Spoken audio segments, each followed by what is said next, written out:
Mohon izin Ibu Pimpinan, saran dan masukan dari APKASI terhadap kebijakan penghapusan tenaga non-ASN di tahun 2023. Yang pertama, agar pemerintah dan juga DPR RI dapat mengeluarkan kebijakan penundaan penghapusan tenaga honorer di instansi pemerintah daerah sampai dengan selesainya rangkaian pemilu serentak di tahun 2024. Yang kedua, Undang-Undang Nomor 1 Tahun 2022 tentang hubungan keuangan antara pusat dan daerah, HKPD, memberikan penekanan mengenai batas maksimal belanja pegawai daerah sebesar 30% dari APBD di pasal 146. Sementara alokasi belanja pegawai di sebagian besar daerah-daerah kabupaten masih di atas 30%, Bu. Ini juga menjadi pertimbangan kita semua nih. Terutama daerah yang memang transfer pusatnya bergantung pada transfer pusat. Laporan perkembangan ekonomi dan fiskal daerah dari Dirjen Perimbangan Keuangan edisi 12. Untuk itu, kami APKASI memohon perlu disusun rentang gaji P3K sesuai dengan kemampuan daerah. Karena sekarang P3K ternyata, kalau dulu kan janjinya P3K ini gajinya ditanggung oleh APBN, Bu. Ternyata sekarang ini diserahkan ke daerah, ke kabupaten, kota. Dan ini yang terjadi adalah sudah memberatkan APBD kita yang tadinya seharusnya hanya maksimum 30%, sekarang ini sudah rata-rata di atas 30, bahkan ada yang mendekati 50%. Pak Pimpinan yang saya hormati dan anggota, banyak hal yang sudah disampaikan tadi oleh APKASI, dan saya kira apa yang disampaikan oleh APKASI hampir semuanya sama juga yang disampaikan oleh APEKSI, Bu. Jadi dari pertemuan usulan dari beberapa dari komisariat-komisariat ini yang mengusulkan kepada pengurus pusat, saya akan bacakan aja secara keseluruhan yang dirangkum ini, Bu. Ya, nanti mungkin ada diskusi secara teknis, kebetulan juga ada kepala-kepala BKPSDM juga yang hadir di sini. Dari kompilasi semua usulan ataupun masukan dari seluruh anggota, APEKSI yang berjumlah 98 ini, bahwa ada beberapa hal yang disampaikan di dalam usulan yang disampaikan kepada pengurus APEKSI untuk disampaikan kepada pemerintah pusat.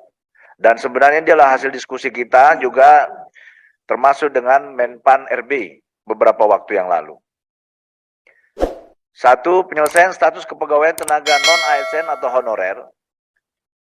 Surat edaran Menteri PAN RB nomor B garis miring 185 garis miring M titik SM garis miring 0203 tahun 2022 tanggal 31 Mei 2022 perihal status kepegawaian di lingkungan instansi pemerintah pusat dan pemerintah daerah.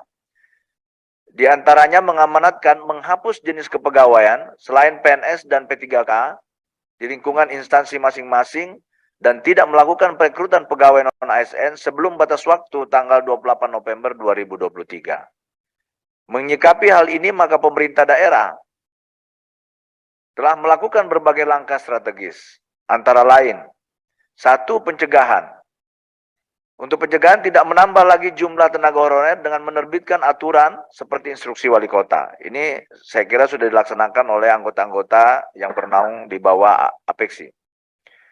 B. Pembatasan kuota mutasi PNS antar instansi pemerintah, khususnya PNS yang bermohon pindah masuk ke lingkungan pemerintah daerah, agar dapat membuka ruang kebutuhan formasi jabatan melalui jalur P3K.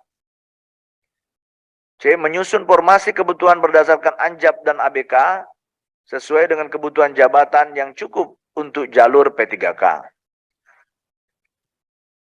2. Pemetaan tenaga non-ASN atau honorer. A. Melaksanakan pemetaan tenaga non-ASN atau honorer berdasarkan jenis kepegawaian, tenaga guru, tenaga kesehatan, tenaga administrasi atau pelaksana, klasifikasi honorer, dalam ini tenaga honorer kategori 2 dan non-kategori 2, dan kualifikasi pendidikan. B. Menganalisis, membuat pemetaan kebutuhan anggaran daerah. C. Membuat rencana skema penyelesaian tenaga non-ASN ataupun honorer. Satu, membangun komitmen pengurangan tenaga non-ASN.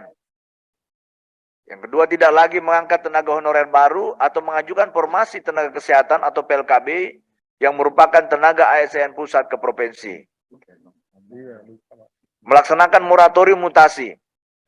Membuat usul kebutuhan formasi calon ASN prioritas melalui jalur P3K ke Menpan RB. Menyediakan anggaran yang cukup untuk pengadaan P3K tenaga kesehatan. 2. Memfasilitasi tenaga honorer yang memenuhi syarat untuk masuk pada jalur pengadaan pegawai tahun 2022 sampai dengan 2023 melalui jalur formasi P3K. Belum dapat diselesaikan sampai dengan tahun 2023 karena keterbatasan anggaran daerah. 3. Menerapkan pola outsourcing sesuai kebutuhan organisasi perangkat daerah.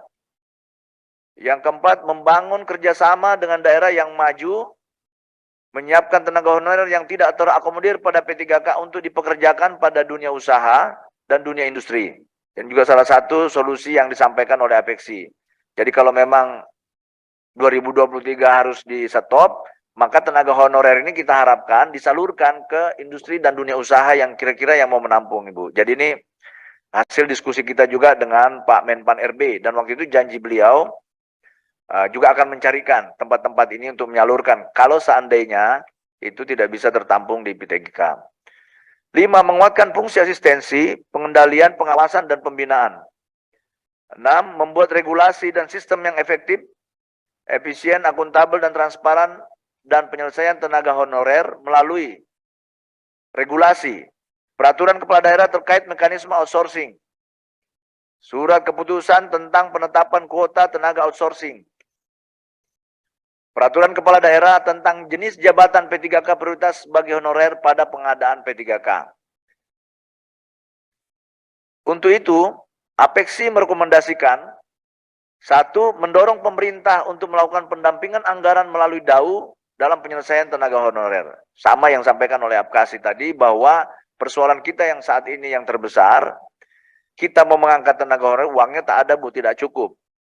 Jadi kalau APBD kita pakai semua untuk membiayai tenaga honorer yang ada ini, habis saya kira untuk membiayai gaji pegawai. Karena ada beberapa daerah itu sudah sampai 49, bahkan yang 60% itu untuk menggaji pegawai yang ada.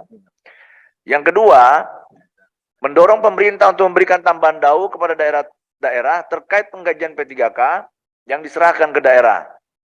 Tambahan prioritas fiskal diutamakan pada pemenuhan 9 jenis tenaga kesehatan yang ada di puskesmas.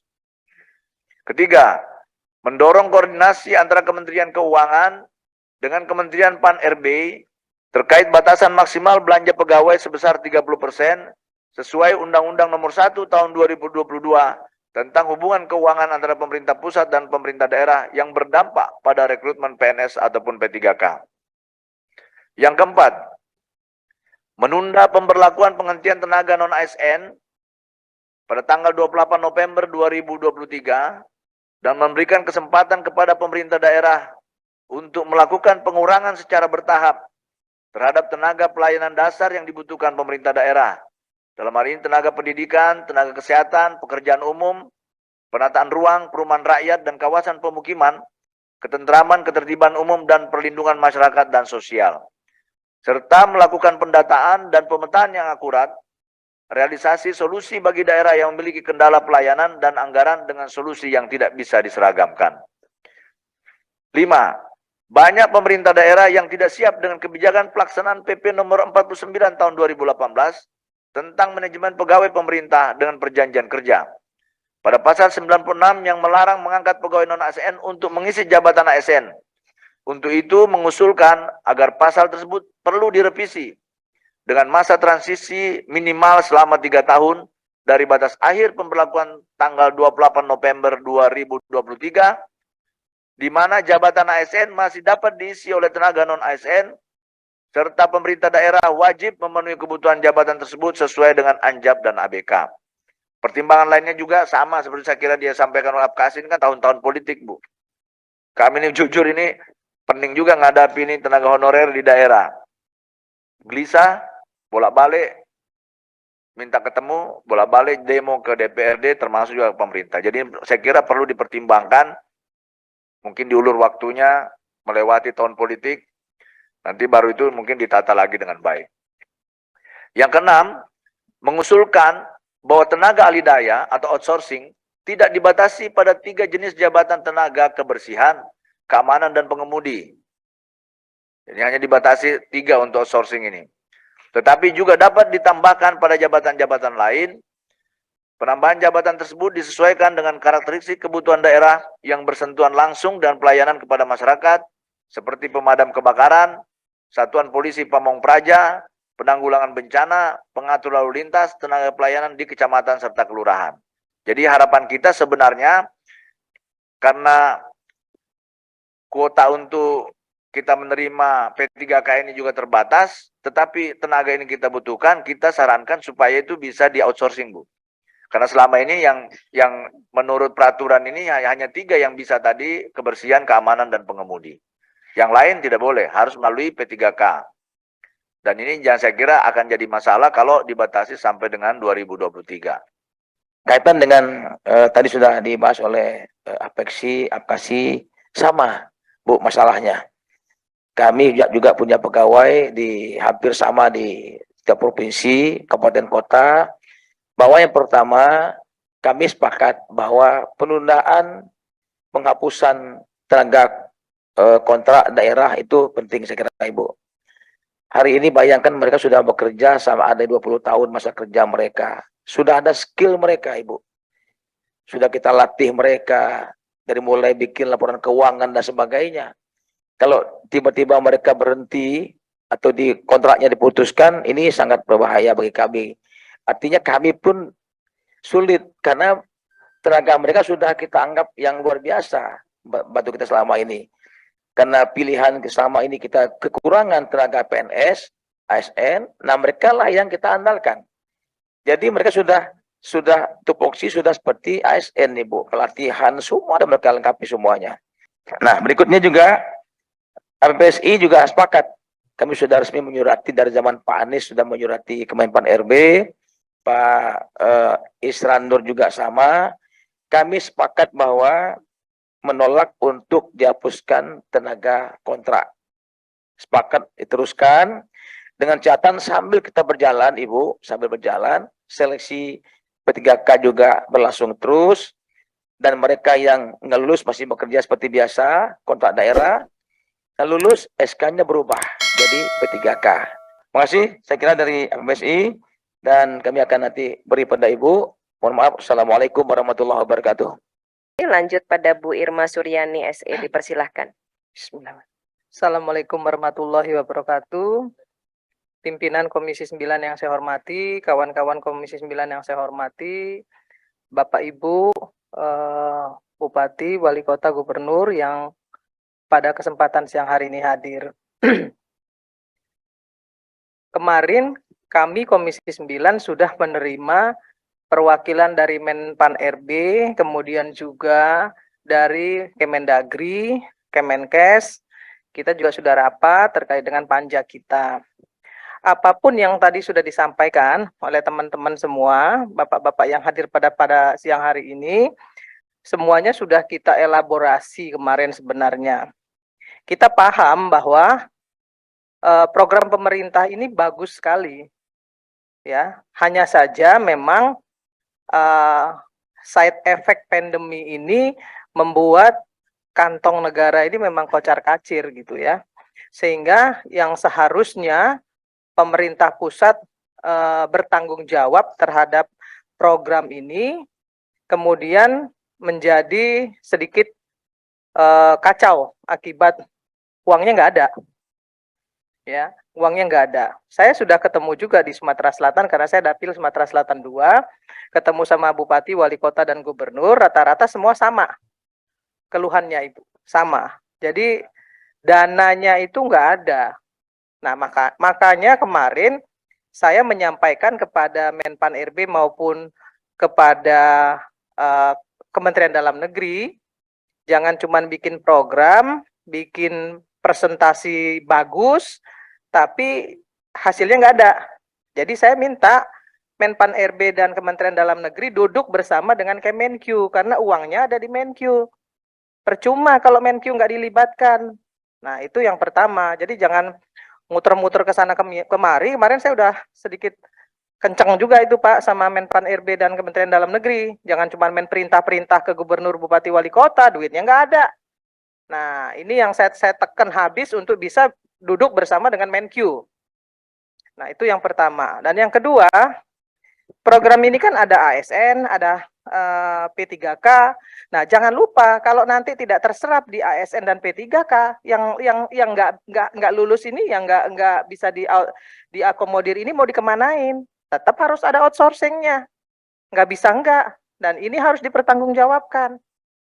Nah, ini kan harus dipikirkan juga. Nggak bisa kita lepas tangan mau kemudian setelah ASN masuk, P3K masuk, mereka keleleran. Ini manusia yang harus kita pertanggungjawabkan. Mereka punya keluarga, punya anak. Nggak bisa dianggap sepele gitu. Nah, kemungkinan kalau misalnya provinsi, kabupaten, kota ada yang punya PAD, pendapatan asli daerahnya besar, bisa menangani ini. Tapi yang nggak bisa, mau dikemanain? Ya nggak bisa juga kemudian bupati, wali kota, gubernurnya ya disalahin. Seolah-olah bahwa tidak bertanggung jawab terhadap program ini. Padahal sebenarnya ya memang dana alokasinya yang tidak tersalurkan dari pusat. Nah, itu kemarin sudah kami sampaikan Bapak Ibu kepada Menpan RB maupun kepada Kementerian Dalam Negeri untuk segera berkomunikasi dengan Kementerian Keuangan. Jangan sampai kemudian ini menjadi masalah baru setelah PHK besar-besaran ketika kita hari ini sudah masuk di pintu gerbang yang namanya krisis global. Sekarang sudah banyak PHK. Bagaimana nanti kalau sampai teman-teman yang tidak terakomodir di ASN maupun yang di P3K ini juga tidak terakomodir? Kan akan menambah banyak lagi nih permasalahan dan bikin gaduh pasti. Apalagi sekarang tahun politik. Maka kemudian kami di Komisi 9 bersepakat kita akan mendorong habis ya kepada pemerintah melalui Menpan RB maupun Mendagri, dan kita minta kemarin untuk bisa juga berkoordinasi dengan Menkyu supaya masalah ini bisa dituntaskan dengan data. Jangan sampai kemudian cuman presentasi mulu tapi kemudian hasilnya juga nggak ada. Sampai ketemu pada video berikutnya di channel ini. Jangan lupa dukung terus channel ini dengan cara klik subscribe, like, dan loncengnya. Semoga bermanfaat. Wassalamualaikum warahmatullahi wabarakatuh.